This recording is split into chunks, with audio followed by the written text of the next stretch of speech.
Hi, this is Megan Jacks, Creative Memories Independent Advisor, and I am here with the new Dollop Arch Frame Punch from Creative Memories, and I'm going to show you how to use it with the jumbo circle pattern from the custom cutting system. Now, the technique that I'm going to show you today is very specific to the frame punches, and those are the punches such as this new Dollop Arch, geometric frame punch, we have the snowflake frame punch, there was the Baroque, petal, all of those frame punches, any punch with the word frame in it, they are the ones that they can turn that right angle. They are meant to create a frame. You can go ahead and turn the corner with these punches.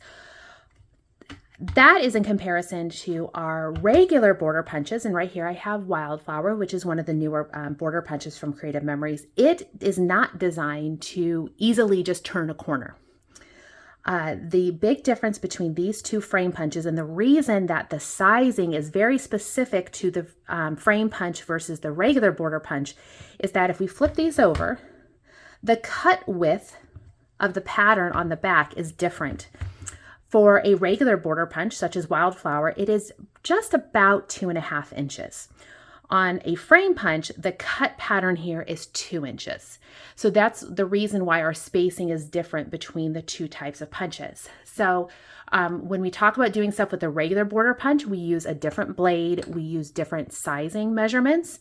I do have a video where I show you how to do that using the seashell border punch. So I will link that in the comments below if you're, or in the description below, if you're wanting to know how to make the page mat with the the regular border punches.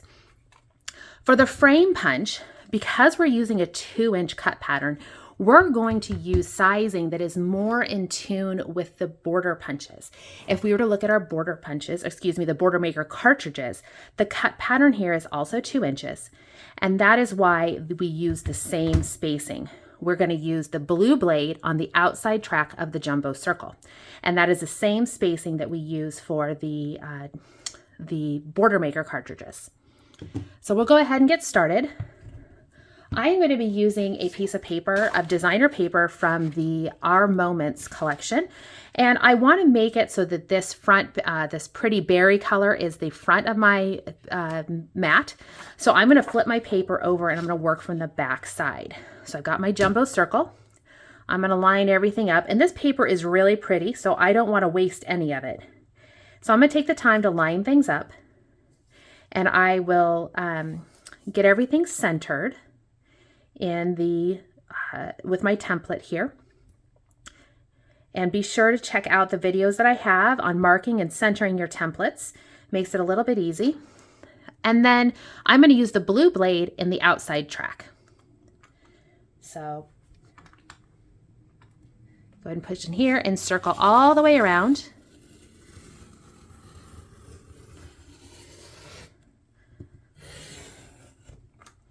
And right there we can see I've got, that comes away nice and evenly. Now I'm going to save this because once again, in the description, in the comments, in the description, I will link you guys to a project I did for Creative Life Scrapbooking that shows you how to use these pieces of paper that you've cut the circle out of. So don't just throw this away. You can do good things with this. But here, what I have is I've got this, my circle here, and what I want to do is I need to mark this every 45 degrees. So 45 degrees, and I could leave my template on here and I could use my template to mark it. The 45 degrees I do think is pretty easy as long as I'm centered on my my cutting guide, or my cut mat here, my 13 by 13 cutting mat. And that's just pretty much here at all the 6-inch marks.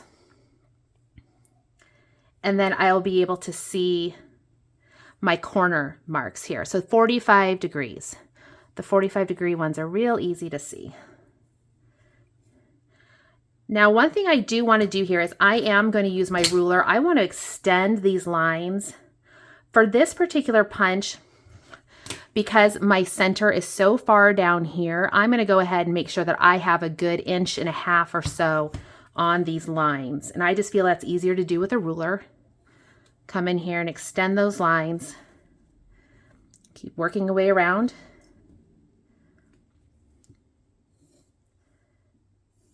And I'm working on the back side, so I'm not too concerned about my lines.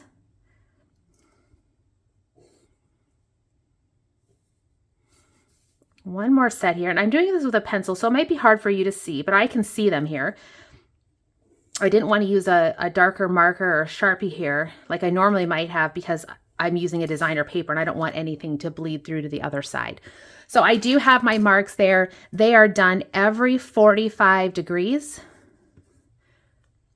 You can't see that, I'm sorry, but it says 45 degrees. You want to make those lines.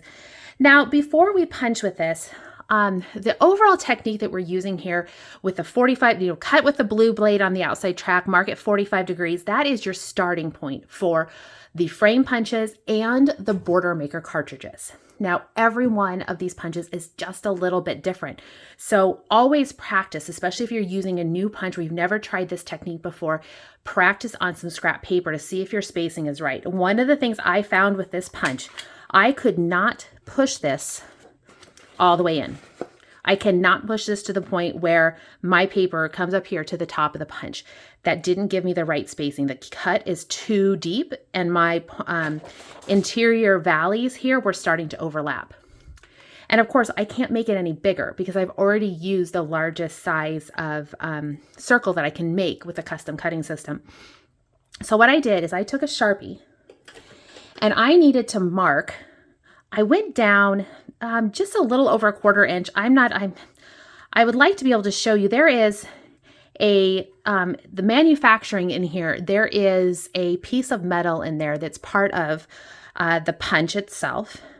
And it kind of extends. It's almost like a brace that keeps, helps support this outside edge.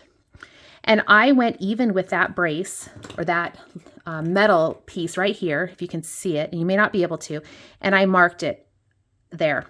That is, if I were to take a ruler, I'm pretty certain it's right about a 1/4, just a little over a 1/4 of an inch. So about 5/16 of an inch from the top edge of the cut area. You could probably go down to 5/16 or 3/8 of an inch from the top of the cut area on each side. Put in a Sharpie line. Then when you are punching, you will have a place to line up the edges of your paper. So when I insert this in here, I'm holding my punch upside down. I'm going to use some reference points. So I've got my pencil line that I'm going to line up here in the middle, my pencil line. And then I've got these 2 Sharpie markers, these points. They're going to show me where to line up my curve. And then I can punch. And I'm going to punch at all the 45-degree marks, lining up in those 3 areas. You will want to flip this over probably as you punch to help clear the debris. You have lots of little circles that come out, circles and ovals that come out. And you're going to just continue punching around. You'll have 8 punches on those 45-degree marks. And definitely take the time to get everything lined up. The biggest, we take the time to make the marks. It gives us the consistency that we want.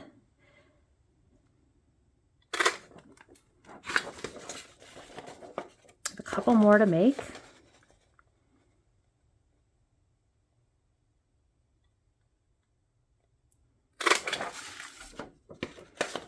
And once we've punched all the way around on the 45-degree marks, then we're going to punch in between those. So we do that, we no longer have the center pieces to guide us, but we will have those Sharpie marks on the outside edges of the punch area to help us know where to line up our paper. So there you can see I've got the 45-degree marks all punched. Now I need to punch in between.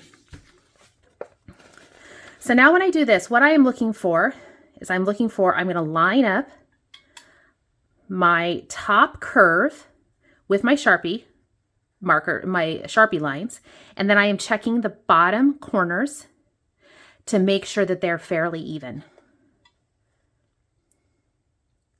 They look good, so I'll go ahead and punch. And you can see right there how that lines up, and it looks pretty good. So I would recommend, if you're doing this for the very first time, is you practice on some scrap paper, some scrap cardstock. Go ahead and experiment so that you can get the spacing. You can get the feel for this.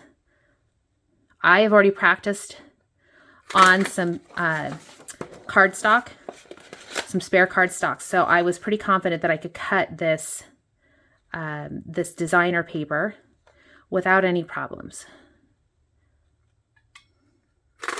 So I'm just going to keep going all the way around. And like I said, take your time. This is one of those that I want to make sure, since I'm punching pretty paper with it, I want to make sure that I'm taking my time to line everything up well.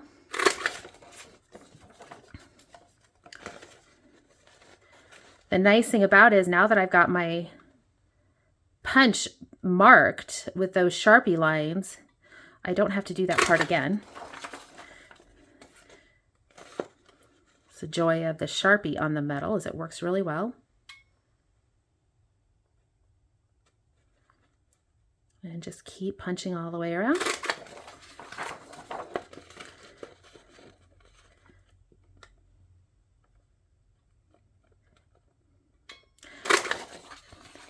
One thing that's really nice about this particular punch is that we won't need to do any fussy cutting. So that's great. So that's why, take that time, do it, get it as consistent as you can, because you won't have to do any fussy cutting. So all that time that sometimes we have to take afterwards to cut out those pieces, the wedges, we don't have to do it this time. So it's not a big deal at all to take a little bit more time to do that. So there you go. You can see we've got those nice dollop arches all the way around. It is super pretty. If we'd wanted to, we easily could have come in here and we could have cut this middle out. If I wanted to, I still can. I've got those extended lines, and it's really easy. This punch is super easy to line back up on your mat. If you needed to put your jumbo circle back into place, you could easily do so if you needed to, and then I could go ahead and run my blade in here, and I could create a ring. So that's always an option when you're doing these circular page mats, as you can create, actually created a ring. You could cut out the center, flip it over, that kind of thing. So you have lots of options there. So that is how to use the Dollop Arch Frame Punch from Creative Memories to make a circular ring or a circular page mat with the jumbo circle.